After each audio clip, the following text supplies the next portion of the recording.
À ce moment de l'année, le nombre de chantiers routiers augmente considérablement. Et c'est normal puisque de nombreux travaux ne peuvent se faire de manière efficace que pendant la bonne saison. Mais ces chantiers routiers ne sont pas sans poser des problèmes de sécurité, ce qui explique bien entendu cette campagne de prévention en région wallonne. Évidemment, on remarque que très souvent les usagers abordent les chantiers à une vitesse excessive. Il est donc particulièrement opportun en cette période printanière où on voit les chantiers qui refleurissent de rappeler aux usagers qu'il est important de ralentir et de respecter les limitations de vitesse lorsqu'il s'agit d'un chantier fixe et de lever le pied lorsqu'il s'agit d'un chantier mobile qui ne s'accompagne pas toujours d'une limitation de vitesse. On les invite également évidemment à être extrêmement vigilants et à respecter la signalisation. Quel est l'état de l'insécurité à hauteur des chantiers ? Eh bien, tout ce que je peux vous dire, c'est qu'on peut recenser en moyenne chaque année sur les autoroutes à hauteur de chantier des accidents qui impliquent 114 victimes, c'est-à-dire 3 décès et 111 blessés. Parfois, ça peut aussi concerner des personnes qui travaillent sur le chantier. Le risque est également très important puisque ces personnes travaillent à proximité du trafic, qu'elles ne sont pas toujours visibles. Il est donc important de rappeler aux usagers de ralentir. Et d'ailleurs, on personnalise la campagne de cette année, ce n'est pas pour rien.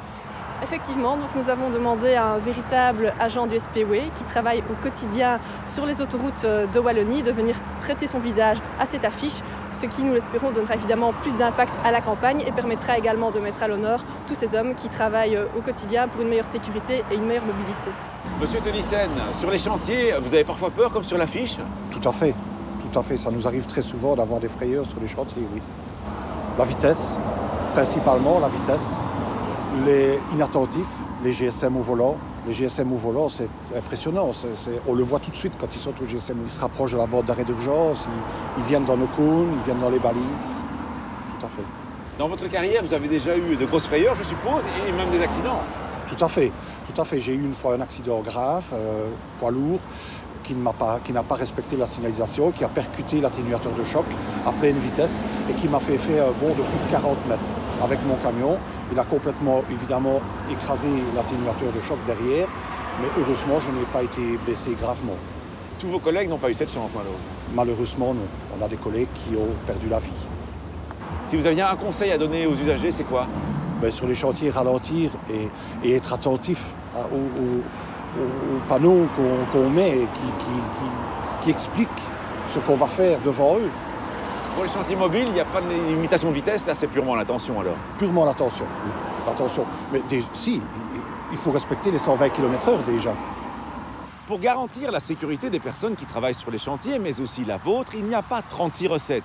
Il faut principalement respecter les distances de sécurité, être attentif en conduisant et bien entendu lever le pied. Bref, rien de bien compliqué. À la question de la semaine dernière, il fallait répondre qu'en cas de brouillard, on allume ses feux de brouillard arrière quand la visibilité tombe à moins de 100 mètres environ. À gagner cette semaine, 4 méthodes d'apprentissage pour le permis théorique et pratique. La question ? Le signal F87 annonce une chaussée déformée, un dispositif surélevé ou un passage pour piétons. Soit vous téléphonez au 0905 56 493, soit vous envoyez un SMS au 60 20 en tapant contact 1, 2 ou 3 et vos coordonnées complètes. Qui est admis dans une zone avec le logo vélo devant un feu rouge? Une telle zone est destinée aux cyclistes et aux cyclomotoristes à 2 roues. Mais sont aussi admis les usagers assimilés à des cyclistes comme les utilisateurs de rollers, de trottinettes ou de monowheels lorsque ceux-ci circulent plus vite qu'à l'allure du pas. Par contre, les motos ne sont pas admises sur ces zones, ce qui n'est pas toujours bien respecté dans la pratique. À la semaine prochaine et d'ici là, bonne route!